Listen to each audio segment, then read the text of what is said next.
Mutual फंडासाठी सुद्धा वेळ देणं गरजेचं आहे. मी घरी आल्यानंतर सांगितलं आता मला पद्मश्री वगैरे मिळाली नाही तरी चालेल. इन्व्हेस्टरने आपल्या लाईफमध्ये कोणते 5 डिसिप्लिन फॉलो करायला पाहिजे? एवढा स्क्रीन टाईम देऊन तुम्ही तुमच्या संपत्तीमध्ये वाढ होत नाही. फंड मॅनेजरला विचारलं की सर तुम्ही SBI का नाही घेतला, तर मला म्हणाले की मेरी हिम्मत नाही हुई.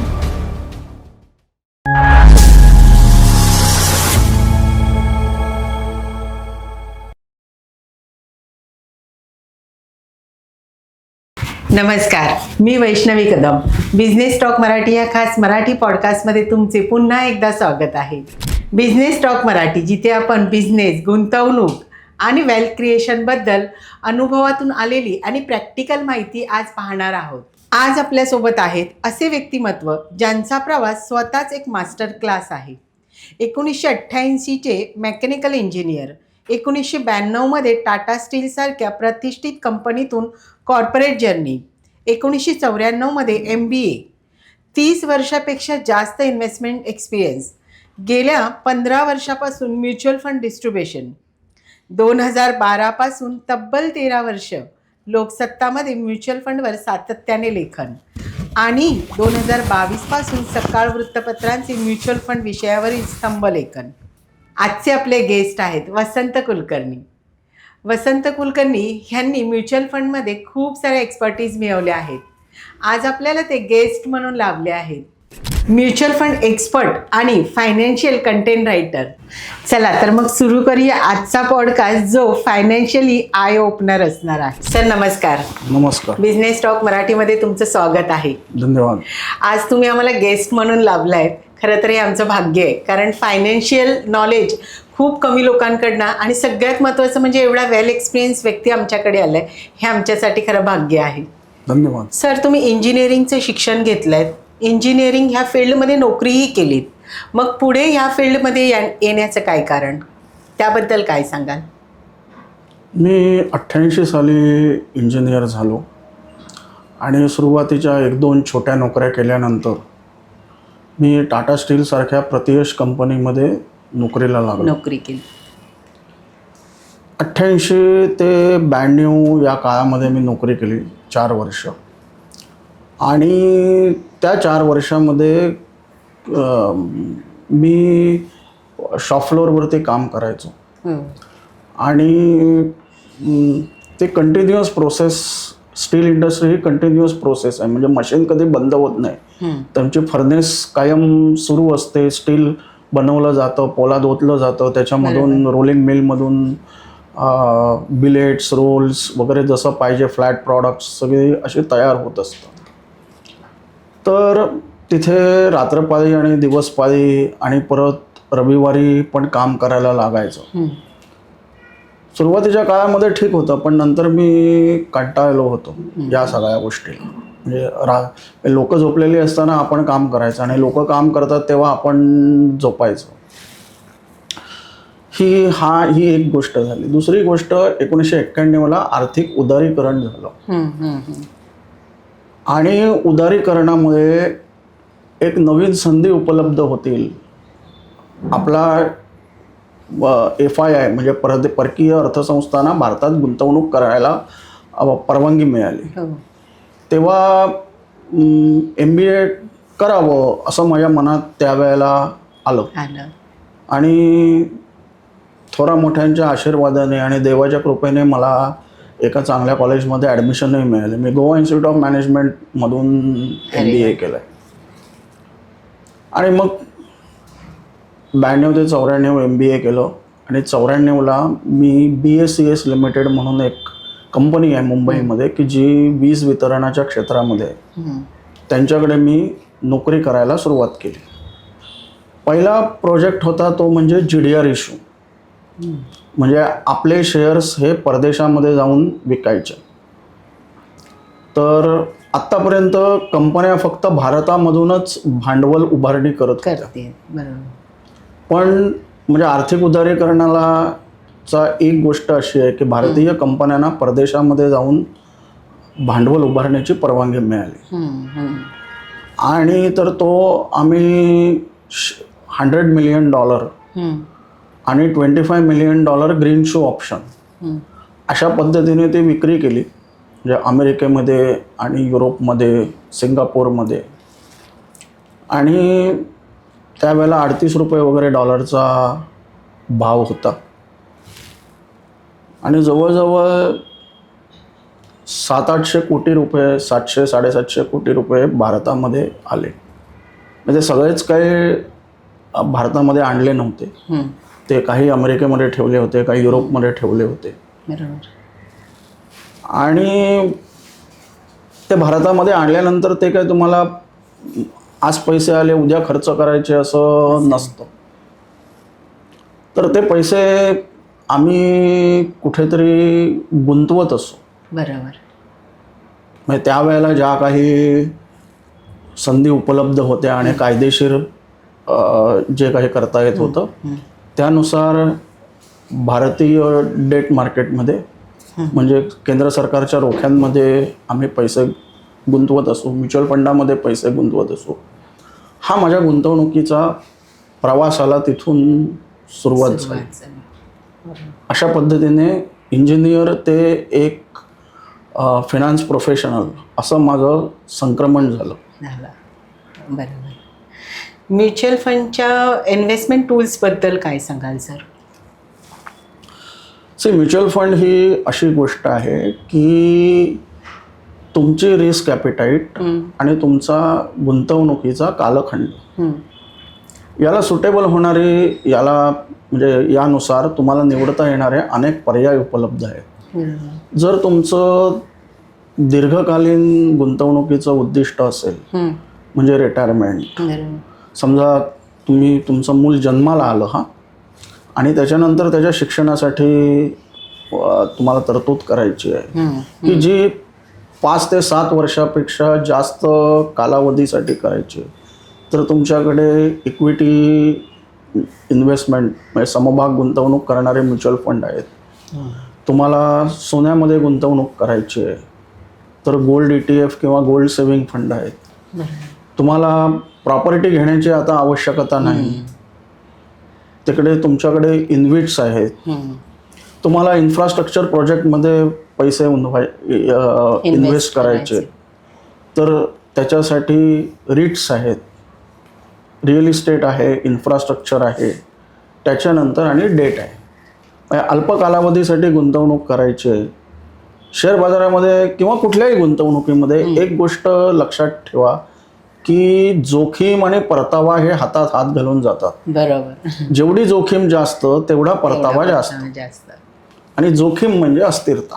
बरोबर. तर जर तुम्हाला अस्थिरता सहन करायची नसेल किंवा तुमचं गुंतवणुकीचा कालावधी हा 3 वर्षाचा असेल किंवा 4 वर्षाचा असेल तर तुमच्याकडे हायब्रिड प्रॉडक्ट आहेत आणि त्याहीपेक्षा कमी असेल तर डेट फंड आहेत. बरोबर. अशा प्रकारे जसं आपण म्हणतो पाणी तेरा रंग कैसा जिसमें मिला दे वैसा, तर तसं जी तुमची जो वांछील तो ते लाहो अशा प्रकारचं म्युच्युअल फंड हे आहे की तुमच्या गुंतवणुकीचा कालावधी आणि तुमची जोखीम घेण्याची क्षमता या 2 नुसार तुम्हाला म्युच्युअल फंडामधलं योग्य उत्पादन वापरून संपत्ती निर्मिती किंवा प्रिझर्वेशन म्हणजे तुमच्या मालमत्तेचं संरक्षण हे 2 करता येतं. बरोबर. यालाच अनुसरून एक प्रश्न विचारते सर की बरेच लोक SIP सुरू तर करतात पण ते दीर्घकाळ टिकत नाही किंवा मध्यावरती सोडून देतात, विड्रॉल करतात. तर असं काय, याचं काय कारण असेल? तुमचं मार्केटचं ऑब्झर्वेशन काय सांगते याबद्दल? याच्यामध्ये 2 गोष्टी सांगता येतील. पहिली एक गोष्ट अशी आहे की गोंदवलेकर महाराजांचं एक वाक्य आहे की झाड लावल्यानंतर ते रोज उपटून किती वाढलंय हे बघायचं नसतं. SIP केल्यानंतर तुम्ही एक 3 वर्षासाठी करता, 5 वर्षासाठी करता, तर रोज त्याचे रिटर्न बघायचे नाही. बरोबर. तुम्ही रोज रिटर्न बघितलेत की मग तुम्हाला कळतं की एखादा फंड त्याच्यामधला चालत नाहीये किंवा काय वगैरे. तर जसे माणसाच्या आयुष्यामध्ये 7.5 असते तसे फंडांना सुद्धा 7.5 असते. एखाद्या फेजमध्ये एखादा फंड चालत नाही, त्याला अनेक कारणं असू असू शकतात. शकतात. बरोबर. फंड मॅनेजर बदलला असतो, त्याचे काही कॉल चुकलेले असतात किंवा अन्य काही गोष्टी असतात. बरोबर. तर एकदा तो कालखंड सरला की फंड चांगले रिटर्न द्यायला सुरुवात करतात. बरोबर. तेव्हा आमच्या म्युच्युअल फंडामध्ये ट्रान्सपरन्सीच्या नावाखाली ज्या काही गोष्टी तुम्हाला सांगितल्या जातात त्याचा हा साईड इफेक्ट आहे असं मला वाटतं. आणि तुम्ही रिटर्न बघताना ॲज अ पोर्टफोलिओ तुम्हाला किती रिटर्न देतो हे बघितलं पाहिजे. एखादा फंड चालणार, एखादा चालणार नाही, आणि म्हणून तर तुम्ही डायव्हर्सिफिकेशन करता. बरोबर आहे. बरोबर. जर मला माहिती आहे की हा फंड मला 20% रिटर्न देणार, तर मी माझे सगळे पैसे त्याच्यामध्येच टाकले असते. हे मला माहिती नाही म्हणून मी 3 किंवा 4 किंवा 5 चांगल्या चालणाऱ्या फंडांची निवड करतो, ऑप्शन्स ठेवतो. बरोबर आहे. तर हे एक कारण आहे. दुसरी गोष्ट, तुम्ही कोणाच्या सल्ल्यानुसार गुंतवणूक करता आणि त्या महत्वाचे माणसाचे क्रेडेन्शियल्स काय हे सुद्धा महत्वाचं आहे. बरोबर. तुम्हाला सांगतो की म्युच्युअल फंडामध्ये डायरेक्ट प्लॅन आहेत आणि रेग्युलर प्लॅन आहे.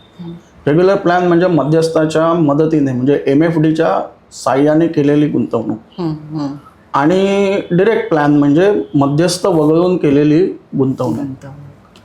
तर असं दिसून येतं की जे MFDच्या मार्फत म्हणजे रेग्युलर प्लॅनमधली इन्व्हेस्टमेंट आहे त्याचा कालावधी जास्त आहे, आणि जे डायरेक्ट प्लॅन आहेत म्हणजे जे आजकाल प्लॅटफॉर्म झालेत, तेव्हा प्लॅटफॉर्मवरती उपलब्ध असलेले जे म्युच्युअल फंड किंवा प्लॅटफॉर्मचा वापर करून गुंतवणूक करणारे जे गुंतवणूकदार आहेत ते एखादा फंड चालला नाही की त्यांना कन्सल्ट करायला कोण नसतं आणि मग ते बंद करतात.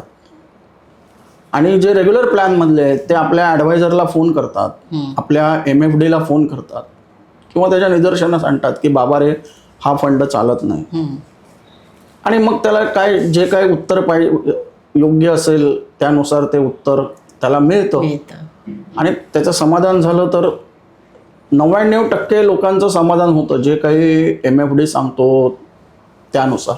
मग त्याला अधिक कालावधी द्यायला पाहिजे हे एक कारण असेल, किंवा सध्या त्याचा फंड मॅनेजर बदलला आहे हे एक कारण असेल. जे काय कारण असेल ते त्या गुंतवणूकदाराला सांगितलं जातं आणि तो विड्रॉवल करत नाही किंवा SIP बंद करत नाही.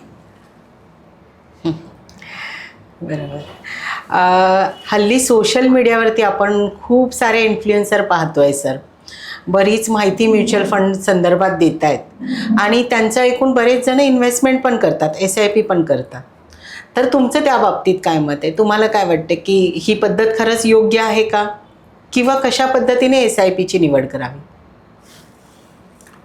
जसं मी तुम्हाला म्हटलं तसं तुमचा गुंतवणूक कालावधी, तुमचे रिस्क जोखीमांक म्हणजे तुमचे रिस्क कॅपॅसिटी, रिस्क टॉलरन्स यानुसार फंडाची निवड केली पाहिजे. बरोबर. कम्युनिकेशनमध्ये 2 प्रकार असतात, एक 1 to many आणि 1 to 1. 1 to many म्हणजे हे चांगलं आहे, आपण दूषित अन्न खाल्ल्याने आपल्याला आजार होऊ शकतो, हे 1 to many कम्युनिकेशन झालं. आणि डॉक्टर तपासून जेव्हा सांगतात की पोटामध्ये थोडी गडबड आहे, हे अँटीबायोटिक्स घेतल्यानंतर बरं वाटेल, हे 1 to 1 कन्सल्टेशन आहे. तेव्हा जे म्हणजे फायनान्शियल इन्फ्लुएन्सरचं ऐकून जे गुंतवणूक करतात तर ते 1 to many कम्युनिकेशन आहे. बरोबर. दुसरी गोष्ट असं की फायनान्शियल इन्फ्लुएन्सरचं बिझनेस मॉडेल हे संपूर्णपणे वेगळं आहे, आणि MFDचं म्हणजे म्युच्युअल फंड डिस्ट्रीब्युटरचं बिझनेस मॉडेल वेगळं आहे. बरोबर.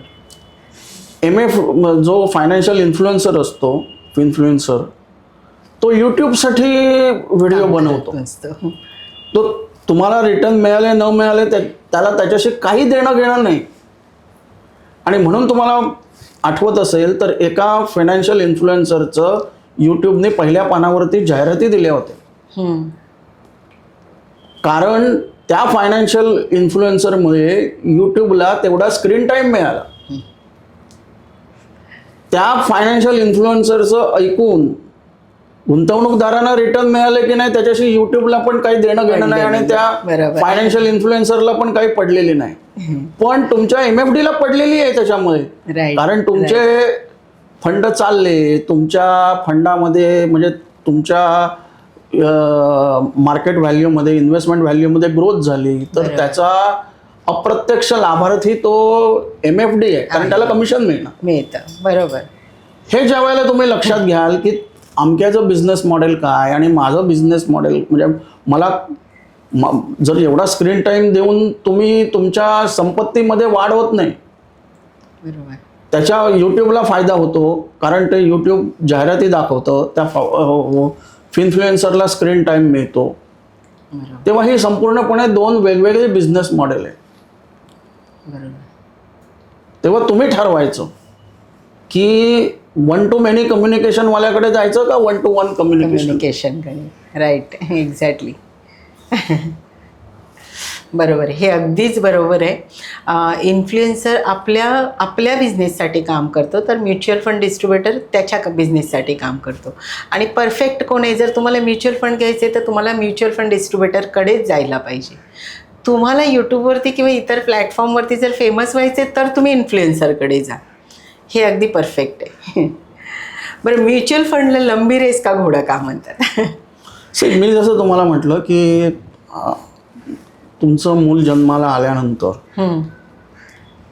जर तुम्हाला इन्व्हेस्टमेंट करायची असेल तर ती तुम्हाला असं धरून चाला की एक 14व्या किंवा 15व्या 16व्या वर्षी तो मुलगा किंवा मुलगी 10वी होते, त्याच्यानंतर 1-2 वर्षांनी 12वी होते, म्हणजे साधारण 17व्या वर्षी ते मूल 12वी होतं असं म्हटलं जातं. आणि ते खरं आहे की 10वी पर्यंत शिक्षण होऊन जातं. 11वी 12वीला थोडा चिमटा घ्यावा लागतो किंवा थोडा खर्च असतो, पण 12वी नंतर आज जर तुम्ही वैद्यकीय शिक्षण बघितलं तर 1.5-2 कोटी रुपये लागतात. गेले आहेत. हो ना.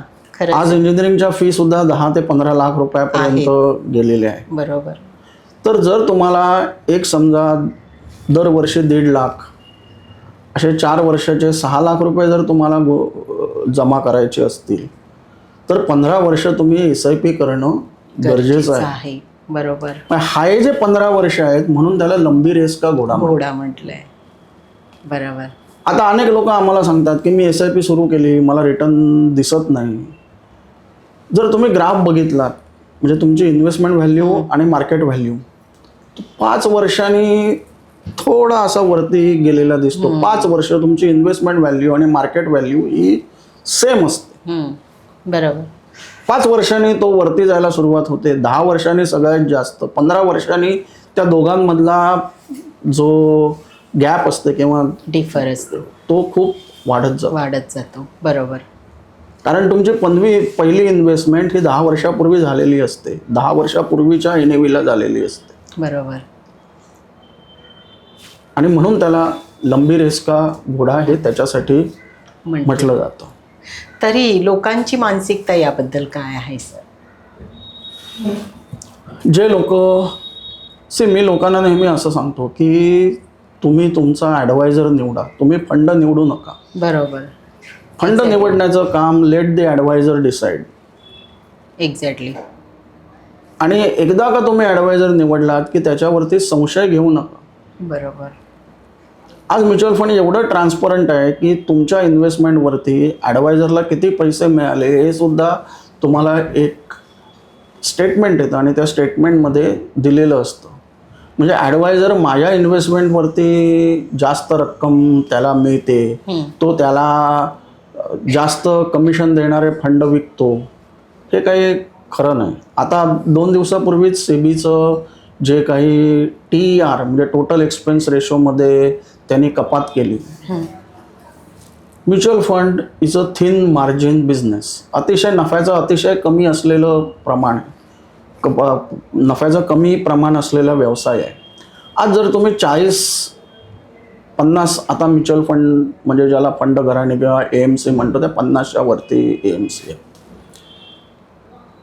पहिल्या 5 AMC कडे 85% बिझनेस आहे. आणि बाकीच्या ज्या AMC आहेत त्या 7-7, 8-8 वर्षानंतर सुद्धा प्रॉफिटमध्ये येण्यासाठी झगडत आहेत.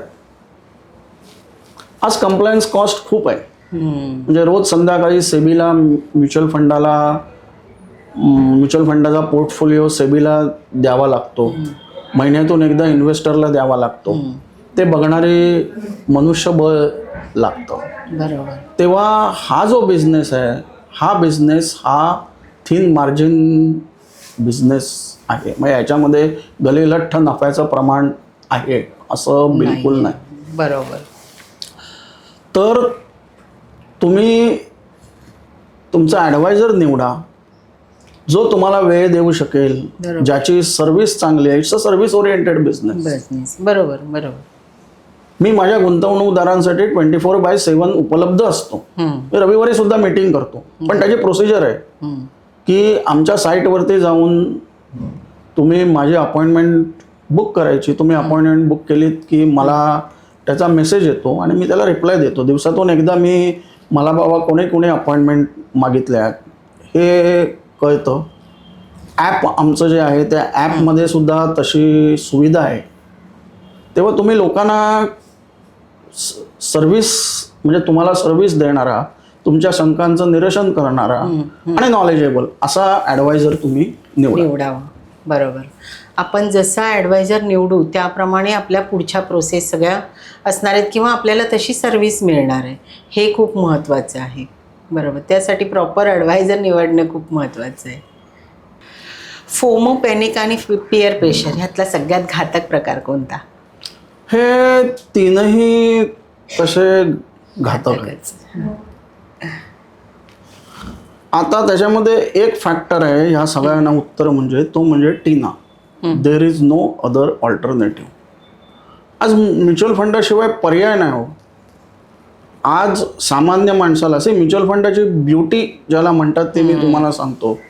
तुम्ही 2 कोटी टाकणार आहात आणि मी 500 रुपये टाकणार आहे तरी तुम्हाला आणि मला एकाच भावाने म्हणजे NAV ती रक्कम मिळते. बरोबर. असं कुठल्या व्यवसायात आहे सांगा. तेव्हा mutual fund there is no other alternative. पण ते प्रत्येक गोष्टीला काही शिस्त असतात. म्हणजे आता ड्रायव्हिंग करताना डाव्या बाजूने तुम्ही गाडी चालवली पाहिजे, एखाद्याला ओव्हरटेक करताना तुम्ही हॉर्न दिला पाहिजे, त्या माणसाने सिग्नल दिल्यानंतरच तुम्ही जायला पाहिजे, तर अपघात होणार नाही. म्युच्युअल फंडमध्ये सुद्धा तसंच आहे. तुम्ही व्यवस्थित चांगला ॲडवायझर निवडलात, त्या गुंतवणुकीला योग्य वेळ दिलात, टायमिंगच्या मागे लागू नका, दीर्घकाळ गुंतवणूक करा, तर तुम्हाला नक्की रिटर्न मिळतील. बरोबर. माझी पण स्वतःची इन्व्हेस्टमेंट आहे आणि त्या इन्व्हेस्टमेंटनी अतिशय चांगले म्हणजे मोठ्या मोठ्या लोकांचे जे मॉडेल पोर्टफोलिओ जे म्हणतात त्याच्यापेक्षा म्हणजे असं म्हणतात तसं हसत त्यांच्यापेक्षा जास्त, बिकॉज आय गिव्ह टाईम.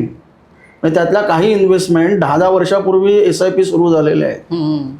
10 वर्षामध्ये असे पिरियड आले की आता आपण म्हणजे रिटर्न देत नव्हत्या म्हणून SIP बंद केल्या नाही, पण जेव्हा ते चालले it has given good returns. तेव्हा हे तीनही फॅक्टर धोकादायक आहेत. जे काही नियमांचं ते तुम्ही पालन करा, गुंतवणुकीला वेळ द्या, रिटर्न तुम्हाला नक्की मिळते. क्विक मनीच्या मागे लागणारा इन्व्हेस्टर कधी श्रीमंत होत नाही, त्याबद्दल काय सांगाल सर? क्विक मनीच्या मागे लागणारा म्हणजे ज्याला आपण पॉन्झी स्कीम म्हणतो. पहिल्या गोष्ट म्हणजे त्या रेग्युलेटेड बिझनेस नाही येतो. बरोबर. फसवण्याकरता आणलेला आहे, उभा केलेला असतं. एक्झॅक्टली. दुसरी गोष्ट तो फिक्स इन्कम बिझनेस आहे. म्हणजे तो तुम्हाला काय सांगतो, दर महिन्याला मी तुम्हाला एवढे टक्के रिटर्न देईन. आज रेपो दर 5.5% आहे. बँक तुम्हाला 7-7.25% देते, त्याच्यापेक्षा जास्त देत नाही. म्हणजे तुम्हाला 8%पेक्षा जास्त रिटर्न जर देणारा कोण असेल तर तुम्ही ती इन्व्हेस्टमेंट टाळायला हवी. कारण मुद्दल बुडण्याची शक्यता रिस्क आहे. तेव्हा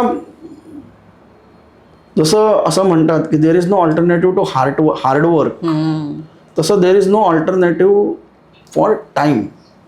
कुठल्याही गुंतवणुकीला, मग ती बँकेतली असो किंवा म्युच्युअल फंडातली असो, कंपाऊंडिंग होण्यासाठी कंपाऊंडिंगचा फॉर्म्युला काय आहे? P is equal to 1 + I⁻n. Raise to घातांकी आहे आणि n म्हणजे number of years you invest. तर भूमितीय श्रेणी, गणितीय श्रेणी आणि घातांकी श्रेणी या 3 प्रकारे, म्हणजे हे 3 कंपाऊंडिंगचे आपल्या बीजगणितामध्ये आपल्याला शिकवलेलं आहे. सरळ व्याज आणि चक्रवाढ व्याज. हे चक्रवाढ व्याज आहे, पण चक्रवाढ व्याज कधी जास्त होईल? जेव्हा तुम्ही वेळ द्याल तेव्हा कुठल्याही गुंतवणुकीला वेळ देणं गरजेचं आहे. तसं म्युच्युअल फंडासाठी सुद्धा वेळ देणं गरजेचं आहे. वेळेला दुसरा पर्याय नाही आणि म्हणून ते लोक श्रीमंत होणार नाहीत कधीच. इवन क्विक मनी नेहमी फसतात. हो, एक्झॅक्टली. इन्व्हेस्टमेंटचा मोठा शत्रू कोण, माइंडसेट की मार्केट? एक मी तुम्हाला ज्ञानेश्वरांची छान ओवी सांगतो. ती ओवी अशी आहे: चंद्र तेथे चंद्रिका, शंभू तेथे अंबिका, संत तेथे विवेक असण्याची. बाजार म्हटला की अस्थिरता आली, भाव वर खाली आले. तेव्हा जर तुम्हाला सुरक्षित गुंतवणूक हवी असेल, कुठलीही जोखीम पत्करायची नसेल, तर तुम्ही बाजारात येऊ नका. There is guaranteed return product आहेत की जे बेसिकली विमा कंपन्या विकतात. तर मग तुम्ही चुकीचं उत्पादन निवडलं. पण जर तुम्हाला आज सगळ्यात मोठा शत्रू म्हणजे दीर्घायुष्य आणि महागाई, हे 2 फायनान्शियल प्लॅनिंगमधले मोठे शत्रू आहेत. एक मी तुम्हाला अगदी सोपी गोष्ट सांगतो. पूर्वीच्या काळी कोण थोर मोठा माणूस मेला की वर्तमानपत्रात बातमी यायची, अमक्या अमक्यांचं निधन झालं, निधन समय त्यांचं वय इतकं होतं. ते जर तुम्हाला आठवत असेल तर किंवा काढून बघा, कोण 60व्या वर्षी गेलं, कोण 70व्या वर्षी गेलं. आता जर तुम्ही बघाल तर लोक 90 हसत हसत. आता रामसुतार काल परवा निवर्तले, त्यांनी 100 वर्ष पूर्ण केली होती. तेव्हा आयुर्मान हे वाढत चाललेलं आहे. पूर्वी असं असायचं की 60व्या वर्षी रिटायर झाल्यानंतर एक 20 वर्ष तुम्ही जगणार आणि त्याच्यासाठी तुम्हाला पैसे ठेवायचे. आज 60व्या वर्षी रिटायर झाल्यानंतर 100 वर्ष म्हणजे पुढली 40 वर्ष तुम्हाला काढायची. तेव्हा त्याच्यासाठी तुम्हाला एकतर जास्त पैशाची आणि जास्त रिस्क घेणाऱ्या प्रॉडक्टची गरज आहे. म्हणजे जे म्हणतात की मी इक्विटी फंडमध्ये इन्व्हेस्ट करणार नाही, तर महागाईवर मात करण्यासाठी तुम्हाला इक्विटी फंड हे आवश्यकच आहे. 100 वजा वय हा नियम आहे. म्हणजे वयाच्या तिशीला 30% डेटमध्ये आणि 70% इक्विटीमध्ये असं प्रपोर्शन पाहिजे. आणि वयाच्या 70ला 70% डेटमध्ये आणि 30% इक्विटीमध्ये पाहिजे. वयाच्या 99व्या वर्षी सुद्धा 1% इन्व्हेस्टमेंट ही इक्विटीमध्ये पाहिजेच. बरोबर. जे आपल्याला आपण असं म्हणतो की जे आईने शिकवलं, वडिलांनी शिकवलं, आजोबांनी शिकवलं, आजीने शिकवलं, ते आपण स्वयंपाकघरात फॉलो करतो. हे सुद्धा तसंच आहे. 100 वजा वय हा गोल्डन रूल आहे. तेव्हा 100 वर्ष तुम्ही जगणार आहात आणि 100 वर्ष जगण्यासाठी तुम्हाला ॲसेट ॲलोकेशन करणं गरजेचं आहे. बरोबर. म्युच्युअल फंडमध्ये SIP वगैरे इन्व्हेस्टमेंट आपण करतो, पण बहुतेकांना गोल प्लॅनिंगबद्दल माहिती नाही किंवा करतच नाही किंवा महत्त्वाचं वाटत नाही. तुम्ही त्याबद्दल काय सांगाल? गोल प्लॅनिंग महत्त्वाचं आहे सर? गोल प्लॅनिंग अशासाठी महत्त्वाचं आहे की एखादी बिल्डिंग उभी राहताना किंवा कुठलाही एक गोल प्लॅनिंग इज बेसिकली तुमच्या आयुष्याचं नियोजन असतं. बरोबर. जपानी लोक हे 4 वर्ष नियोजन करतात आणि 1 वर्षामध्ये तो प्रोजेक्ट एक्झिक्यूट करतात. आपल्याकडे 1 वर्ष नियोजन करतात आणि तो प्रोजेक्ट एक्झिक्यूट व्हायला 4 वर्ष लागतात. हे जसं आहे तसंच ते गोल प्लॅनिंग इज नथिंग बट 4 वर्षाचं नियोजन आहे. कदाचित ते आपल्या DNA मध्ये नसेल, परंतु आणि एक छान वाक्य आहे की if you plan to fail it's a failure. Plan fail होतो, मी असं म्हणत नाही की प्लॅन फुलप्रूफ असतो, बरोबर आहे. पण प्लॅनिंग न करता म्हणजे तुम्ही विदाऊट GPS गाडी चालवताय अननोन रस्त्यावरती. येस. तेव्हा लोक येत नाहीत कारण का मी तुम्हाला सांगतो बघा, लोकांना सगळ्या गोष्टी फुकट लागतात.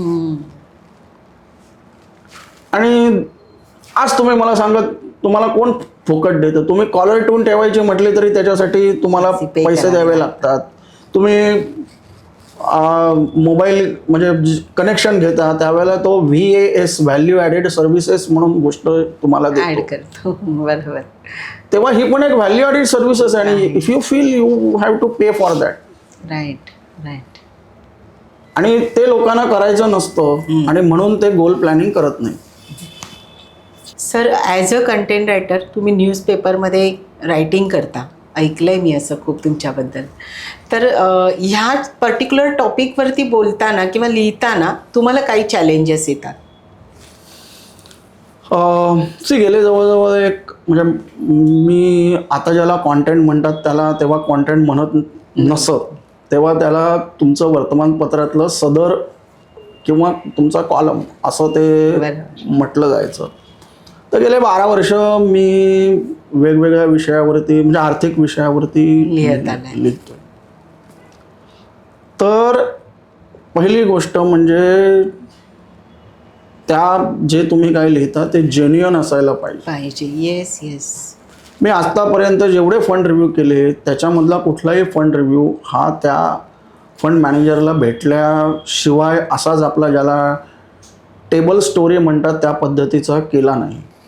आता करोनानंतर कामाचं स्वरूप बदललं, पण अगोदर प्रत्येक फंड मॅनेजरला भेटण्यासाठी मी एक तासाभराचा प्रवास करून त्याच्या ऑफिसमध्ये जात असे. म्हणजे ही माझी आज मला गंमत वाटते. लोक मला असं सांगतात मला तुमच्यासारखं मला शिकवा फंड कसं सिलेक्ट करायचं आहे.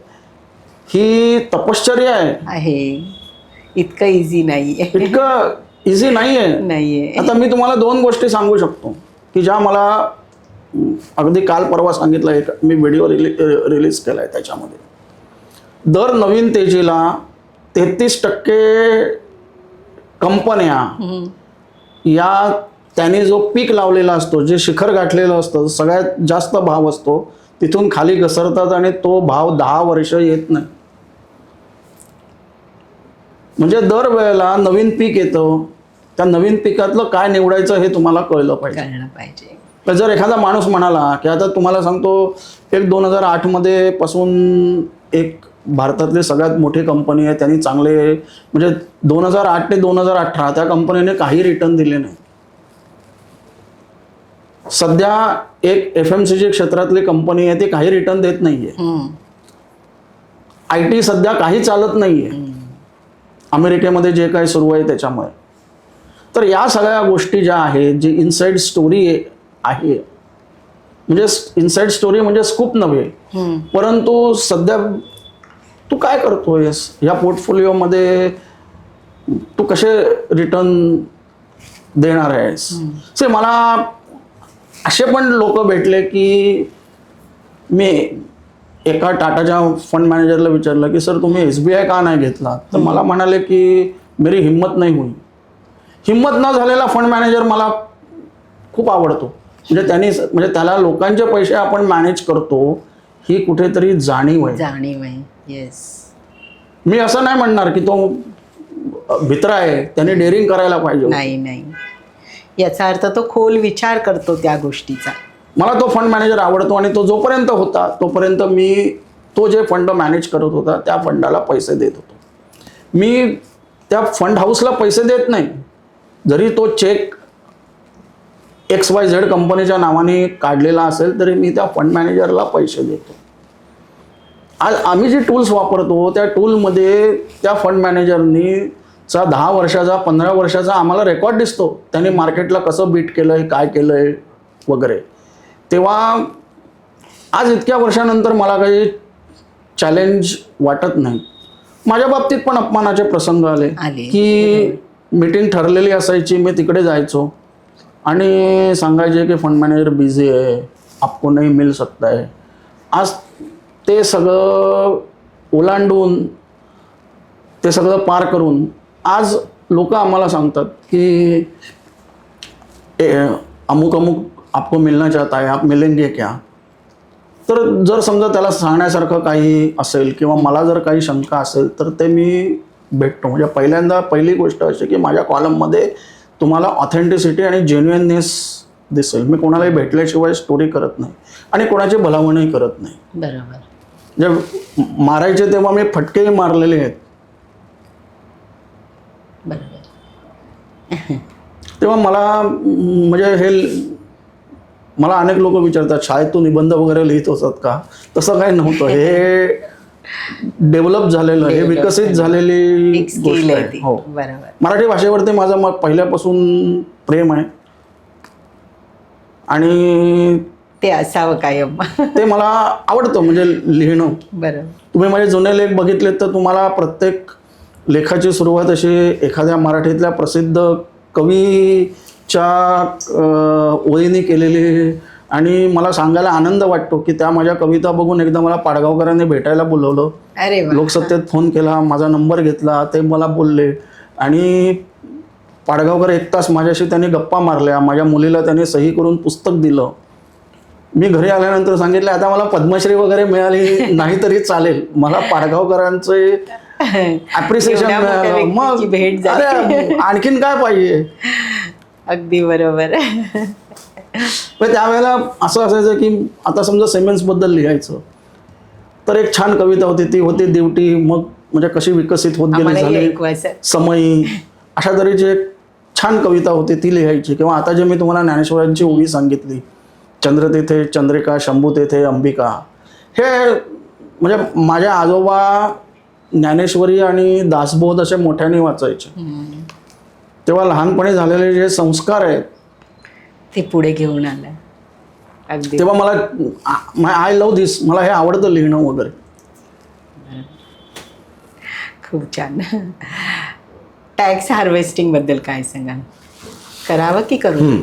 आता गोष्ट अशी आहे की 2018च्या म्हणजे 1 फेब्रुवारी 2018ला सरकारने एक नियम बदलला. तो नियम पूर्वी लॉंग टर्म कॅपिटल गेन म्हणजे इक्विटी आणि इक्विटी म्युच्युअल फंडमध्ये 12 महिन्यानंतर मिळणारा नफा हा करमुक्त नफा होता.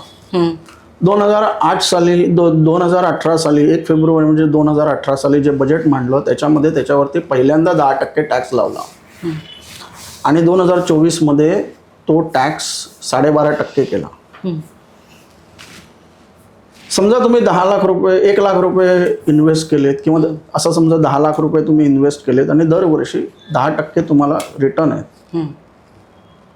म्हटल्यानंतर 10 वर्षांनी तुमच्याकडे दरवर्षी 1 लाख असे 20 लाख रुपये जमा होणार. ते जर तुम्ही काढलेत तर त्याच्यापैकी 8,75,000वरती तुम्हाला टॅक्स भरावा लागेल आणि 1.25 लाख रुपये करमुक्त असतील.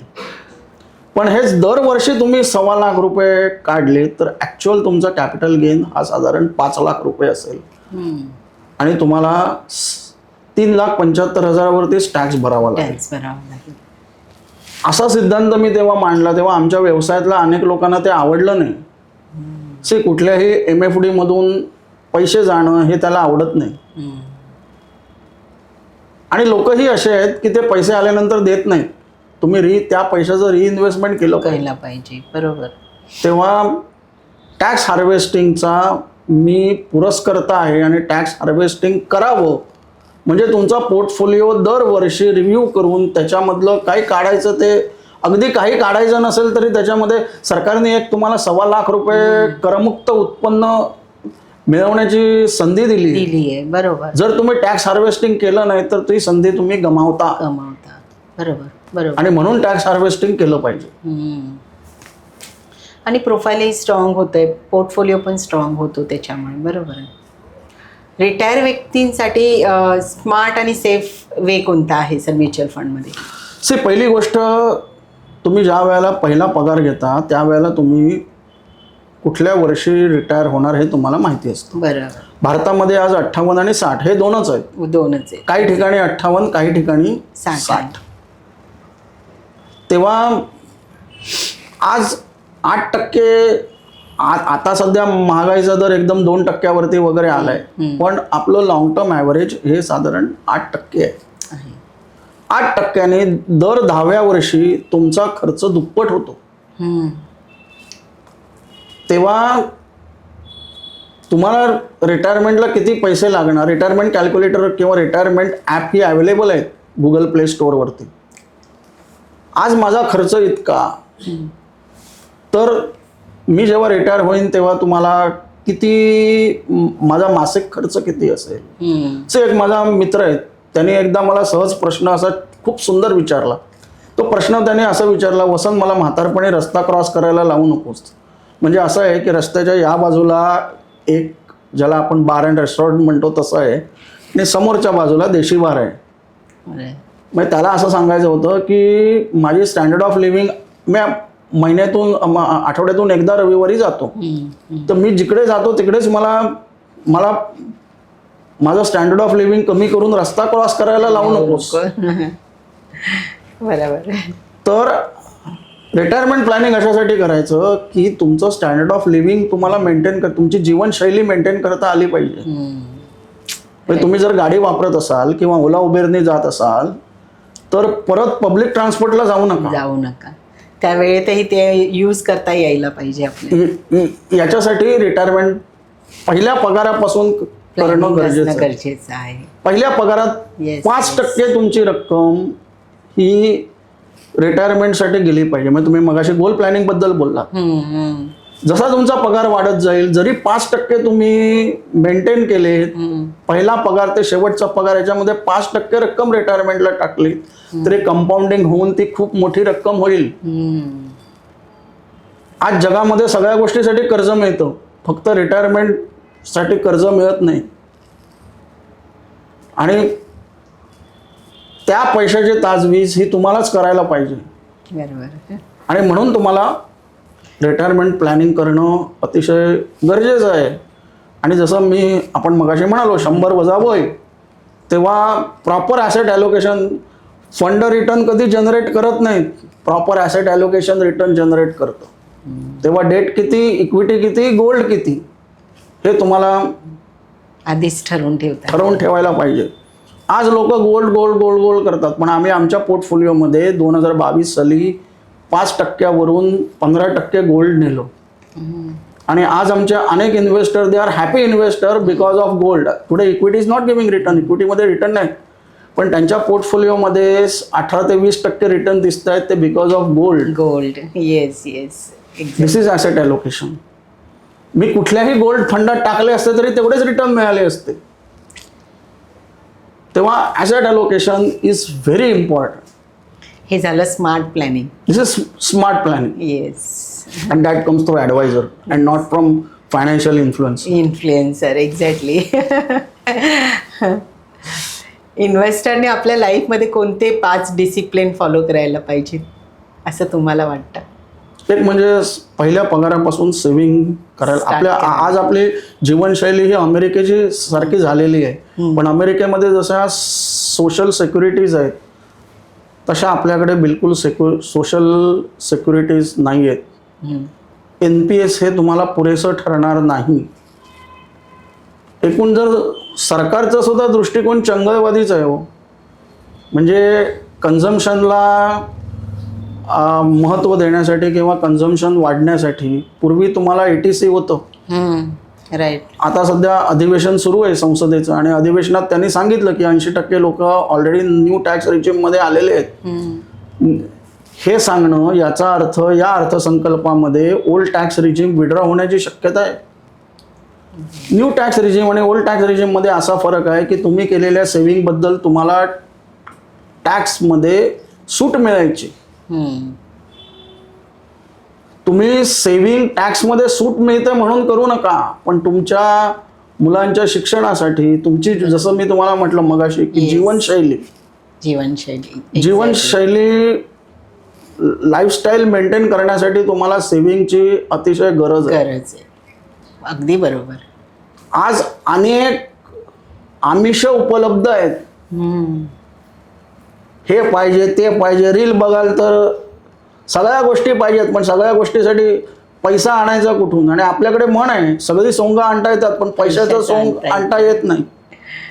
बरोबर. मला एक मराठी माणसांबद्दल सांगावंसं वाटतं की ते पैसे कमवायला जेवढे कष्ट घेतात तेवढे गुंतवणूक करायला कष्ट घेत नाहीत. जवळच्या बँकेत किंवा कोणीतरी सांगितलं म्हणून तुम्ही तुमच्या ॲडवायझरला धारेवरती धरलं पाहिजे का कमी रिटर्न मिळाले, म्हणजे त्याचं काय कारण असेल, मी असं म्हणत नाही सगळ्याच. बरोबर.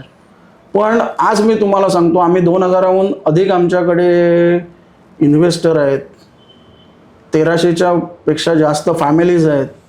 व्हेरी फ्यू पीपल की जे वर्षातून एकदा असं समोरासमोर बसून पोर्टफोलिओ डिस्कस करतील, विच यू शुड डू. हे सगळे मोठे लोक आहेत, ते फायनान्शियल हेल्थ चेकअपला जातात. फायनान्शियल चेकअप कोण करणार? येस. तेव्हा पैशाबाबतची उदासीनता हे अध्यात्मात ठीक आहे, व्यवहारामध्ये आसक्ती नसावी पण उदासीनता सुद्धा नसावी. खूप छान गप्पा झाल्या सर तुमच्यासोबत आणि खूप माहिती मिळाली. खूप म्हणजे बऱ्याच गोष्टी माहिती नाही मला, तर टॅक्स हार्वेस्टिंगबद्दल पण माहिती नव्हतं, पण खूप छान टॉपिक होता हा आणि खूप छान माहिती दिलीत. अजून एक शेवटचा प्रश्न, म्युच्युअल फंडला पुढच्या 5 वर्षामध्ये कुठे पाहताय? काय प्लॅनिंग असेल म्युच्युअल फंडचं? जसं मी तुम्हाला म्हटलं की पहिली गोष्ट म्हणजे पुढच्या वर्षभरामध्ये म्युच्युअल फंड 1,00,000 कोटीची मालमत्ता, आता जी 80,000 आहे ती 1,00,000 कोटीची मालमत्ता गाठेल. आज 30,000 लाख SIP येतात, 30,000 कोटीच्या SIP येतात. बरोबर. हा SIP या 50,000 कोटीपर्यंत जाते, म्हणजे दर महिन्याला 50,000 कोटी हे म्युच्युअल फंडामध्ये गुंतवले जातील. त्याच्यामुळे आज भारतीय भांडवली बाजारामध्ये जे परकीय अर्थसंस्थांना महत्त्व आहे ते कमी होईल आणि भारतीय अर्थसंस्था, ज्याला DII म्हणतात, डोमेस्टिक इन्स्टिट्यूशनल इन्व्हेस्टर, आणि FII म्हणजे फॉरेन इन्स्टिट्यूशनल इन्व्हेस्टर, DII एकदम स्ट्रॉंग होती. आज विक्रमी रक्कम परकीय अर्थसंस्थांनी भारतामधून काढून घेतली, तरी सुद्धा भारतीय बाजार हलावा तेवढा हल्ला नाही. म्हणजे आज जर तेवढी रक्कम काढली असती तर आज जो 25,000च्या जवळपास सेन्सेक्स दिसतो तो 20,000च्या खाली गेला असता. निफ्टी, सेन्सेक्स नाही निफ्टी, पण तो खाली गेला नाही. याचं कारण देशांतर्गत गुंतवणूकदारांचं सामर्थ्य त्या बाजाराला लाभलं आहे आणि हे दिवसेंदिवस वाढत जाईल. तेव्हा म्युच्युअल फंड सही आहे हे अनेक लोकांना पटलेलं आहे आणि ते पटत राहील. पुढे त्याची ग्रोथ, पुढे त्याची. 1-2 दिवसापूर्वीची गोष्ट सांगतो. मी ओला बुक करून एका मीटिंगसाठी जात होतो. फोन आला, मी फोनवरती कोणाशी तरी बोललो. ते बोलणं झाल्यानंतर मला ड्रायव्हरने असं विचारलं की सर तुम्ही म्युच्युअल फंडाशी संबंधित आहात का, जरा माझा पोर्टफोलिओ बघता का? माझी 6,500ची SIP चालू आहे आणि माझे 8 लाख रुपये झालेले आहेत. 10 लाख झाले की मी स्वतःची गाडी घेणार आहे आणि गाडी घेतली की 15,000ची मी SIP करणार आहे.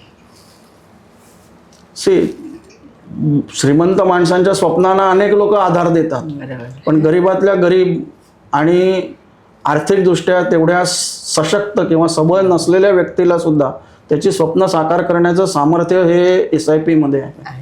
बरोबर. आणि हे जास्तीत जास्त लोकांना पटत चालू आहे. सांगण्याची गोष्ट म्हणजे तो माणूस हिंगोलीचा होता आणि स्कोडामध्ये काम करणाऱ्या कुठल्या अधिकाऱ्याच्या गाडीवरती तो ड्रायव्हर म्हणून काम करत होता.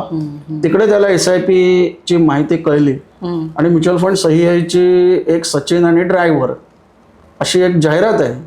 ती जाहिरात त्याला एवढी आवडली की त्यांनी SIP सुरू केली आणि त्याची तेव्हा SIP म्हणजे तुमच्या स्वप्नांना साकार करणारा कल्पवृक्ष. बरोबर. एक्झॅक्टली. खूप छान वाटलं सर तुमच्यासोबत बोलून. धन्यवाद. धन्यवाद. तर मित्रांनो, कसा वाटला आजचा पॉडकास्ट? खरंच होता ना फायनान्शियल आय ओपनर. आजचे मार्केटचे एवढे अनुभव आणि म्युच्युअल फंड संदर्भातली एक्सपर्टीज वसंत सरांसोबत बोलताना खूप छान वाटलं. 30 वर्षाचा मार्केटचा अनुभव, फंड मॅनेजरसोबतचे थेट डिस्कशन आणि सामान्य इन्व्हेस्टरसाठी अतिशय सोप्या भाषेत मांडलेले ज्ञान, यासाठी वसंत कुलकर्णी सरांचे मनापासून आभार. मित्रांनो, यातून एक गोष्ट मात्र स्पष्ट आहे, म्युच्युअल फंड हा क्विक मनीचा मार्ग नाही, तर डिसिप्लिन, पेशन्स आणि लॉंग टर्मचा गेम आहे. जर तुम्हाला आजचा संवाद छान वाटला असेल तर बिझनेस टॉक मराठीला सबस्क्राईब करायला विसरू नका, व्हिडिओला लाईक करायला विसरू नका आणि हो, आपल्या फ्रेंड्स फॅमिलीसोबत शेअर करायला विसरू नका, कारण इन्व्हेस्टमेंट जरुरी आहे. तर भेटूया पुढच्या एपिसोडमध्ये. मी वैष्णवी कदम, बिझनेस टॉक मराठी, तुमच्या आमच्यासाठी, यशस्वी उद्योजकांसाठी.